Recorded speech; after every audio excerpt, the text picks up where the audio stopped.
Hey, welcome back to Your Money in Real Estate. We're in the best part of the show, which is the educational part, but hopefully you've been learning as you've been going. This is a call-in show as well, so 1-866-715-1010. If you got questions for myself or you got questions for Todor, we're going to be getting into, and we're probably going to tear apart a deal here. And I know that student rentals, which a lot of people shy away from, because let's face it, they're a tough nut to crack. Yes. You know, you're talking the beer party rentals, and I got to tell you, I've had them. I've had the good and the bad and the ugly. That makes a great movie, the good, the bad, and the ugly. But why don't we talk a little bit about your successes with student rental? And let's tear apart what makes a student rental property, I guess, different than a regular cash flow property. So I guess I'll write up here, student property. Just that way people know. Okay, so how do you want to start with the purchase price and tearing it apart, or? Well, maybe just picking up from where we left off. Sure. You know, I stumbled on that system of mine purely by accident. And it is basically buy the best property that you can afford. I like that. Yeah. I'm gonna put that best property. Because think about it, like when you get the best of the best when it comes to students, those are kids in chemistry, in teaching, in business. Fantastic. Those are kids that are there to learn. They're there to study, and they're very serious. They didn't get to where they are because they were, partying every night. That's right. You know what? I never considered that philosophy. And these are my students. How do I get those students? By having What are they looking for? Yeah. They're looking for the best place for their money. Yeah, because they want to study. They don't want to be out drinking beer and doing what everyone thinks students do, because there are some great students out there. Right. And also the best property is not chopped up, and it has those tiny little rooms you have a hard time renting, and you basically just want to give it away for free. I mean, those are the houses that are attracting the parties, right? Those are the houses that get trashed. Right. You start with a good house, nice rooms, nice accommodation, everything is renovated, and everything just flows from there. I love it. Okay, so with that though, you mentioned $450 as a rent. With the best room, with the best place and the best student, are you getting more rent? Does it translate to more money? Some people may push it a little bit, but this is not me, right? I'm not gonna go for 460 or 475. I like to stay average with the rents, right? I'm still competitive, but I'm not pushing the envelope a little bit too much, right? So 450, everybody else is charging 450, I'll charge 450. But you're getting the best. Yes, I'm getting the best, and that's my benefit. And so what you're weighing, if I can interpret what you're saying properly, Todor, is you're weighing out the quality of tenant, sleeping at night, not getting the phone calls is way more important than, getting the rents where the cash flow should be. But you must be having superior cash flow. Absolutely, yeah. Well, then let's talk about that. Let's talk about that. So one of the deals, for example, I can talk about is a place that we bought with my partner. Purchase price was $230,000. 230? Yeah. And where is that? In St. Catharines. Oh, St. Kitts, okay. So that's Brock University. Okay. In one of the areas in St. Catharines where the student population is very heavy, and it's a very desirable street and very desirable location. So I'm guessing though at 230 it's a single family home? It's a single family home, but had already been converted to student rental. But I didn't have to do any work. And it was a good one. It was a good one. Okay. It was fantastic. But let's talk a bit about that. So would your average, so then if this was 230, would your standard home in that area be 210, 199 range? 220 to 240.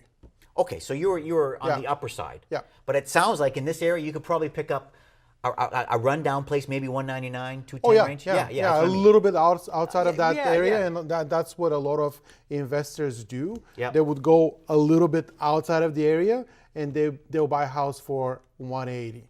Right. Thinking that, okay, I can charge $450. Right, exactly. Why should I pay $50,000 more when I can just go a couple of streets over and pay, $30,000, $40,000, $50,000 less? Right. But what are you getting? You're not getting the best students. Right. So then at 230, Yeah. explain the cash flow now. 6 bedrooms. Whoa. Yeah, Okay. 4 bedrooms on the main floor. 6 bed. Okay. This is a large home. It is. Right. Yep. 4 bedrooms on the main floor. I didn't have to create, it was already a 4-bedroom home. And 2 more bedrooms in the basement, a large bedroom, basement. Yeah. Large living room on the main floor, large living room on the basement floor. Each bedroom rents for $450. So 6 times 450. It's $2,700 a month. $2,700, and I can tell you right now by looking at what you paid for it, you're making money on it. Yeah. Because I have a quick rule of thumb, just in case people want to know how to do it. 1%, whatever your asking price is, if that's 1% of what you're paying, you're going to make money on it. Yep. If you over, it's going to cash flow. Make more. And so the rule of thumb is if this was if this would be 2,300 and you pay 230, you're going to make roughly 8% on your money. That's correct. But I can tell that and that's Making more. again, that's just a rule of thumb. Remember that whatever your rent is, drop a 0, boom, bang, boom. That's your asking price. Really, because you remember those days. You're scanning newspapers. You're saying, okay, where's the deal? And you got to look at 30, 40 properties a week. That's right. To find the one. Yep. And that's you got to, and those numbers got to add up. Well, that's great. So out of that, let's tear that number out. So what do we got for expenses then? You have about $700 in mortgage. I bought it with 20% down. Okay, so 20% down. That's 20% down. Okay, that's regular. There's nothing fancy about that. Closing costs and everything. I remember the initial investment was around $52,000 to $56,000. Down payment and closing costs, yeah, right? Okay, yeah. And tiny bit of renovations. That's it. So mortgage is $700. Yep. Utilities are a little bit higher because it's you have a lot of water. Right, a lot of water. You have 6 people living in there. And I so would say you pay all the utilities? I do. Yeah. I do. You're putting me on the spot here. Internet, phone. I would punch it water, about $450 total. Property taxes, insurance. Insurance is high. Insurance is $140 per month. And let's talk a little bit about that, because right there, I do know exactly that. That's dude. If you're to properly insure it, Yep. you got to tell what you're doing what you're renting. Otherwise, you're not going to get it. So you do have to take a hit. Absolutely. On the insurance. Absolutely. Yeah. I called my insurance and I said it's a student rental, right from the start. He sends me the right forms. I fill all the information. Beautiful. It's insured as a student rental. And you're paying $130? $145 per month. And serious, that's not even that bad. No, when you consider for student rental. Yeah, absolutely. Now I sleep at night. You sleep at night. That's right. Now, with the student rental, what about the locks in the doors? Do you provide that? I do. Yeah. Okay. And your insurance knows about that, because the little bit that I know about rooming houses and student rental is locks on doors and things like that. That is the defining. That's what an insurance company would distinguish between a rooming house and a regular single family home. It never came up in my conversation with my insurer. I think this conversation comes up with the city. If the city comes down to you and says you're running a rooming house and it's not a single family home because you have locks on the bedrooms. That's right. Good point. But for some reason in St. Catharines, the city is very lenient towards student rentals. Well, because those kids, they need to live somewhere, right? So, and there's not enough. There's not enough residences. Right. Well, they have to. Otherwise, where the students going to be? Okay, so if we're getting back to utilities, I would say about 400 for utilities, and then I think if you put everything together, my expenses are around $700-800 a month. So that includes property taxes, maintenance. So are we looking at about $1,545 for total expense of $1,600 total expenses? Yeah, that would sound right. So at $1,600, and you're talking taxes, you're talking special insurance. Yes.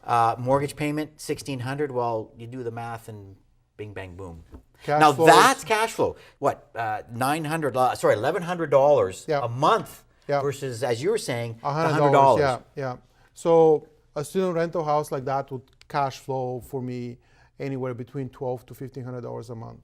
Right on. And that's from one house. And I love dealing with students. Again, I pick the best kids. Let me put you on the spot some Yes. more, because I've had student rentals, and I know that, and I had a 6-bed, and I had a good, and I know that it's hard. I found it hard to find 6 people that got along, as opposed to, here's the different tactics I used. Yeah. I said, okay, you know what? Find 6 buddies, sign 1 lease, and they're responsible for everything. Or I individually find them. How do you do it? They're in groups. They're in groups. Right. And they actually start looking in December. And because they were in residence the first year, and now they're into their second year, so they've already know their friends, they made their friendships. Got it. And they know that the house, they're moving out of residence and going into a house, and they know that the houses that are being offered are usually 5 bedrooms or 6 bedrooms. So they've already formed their groups. Got it.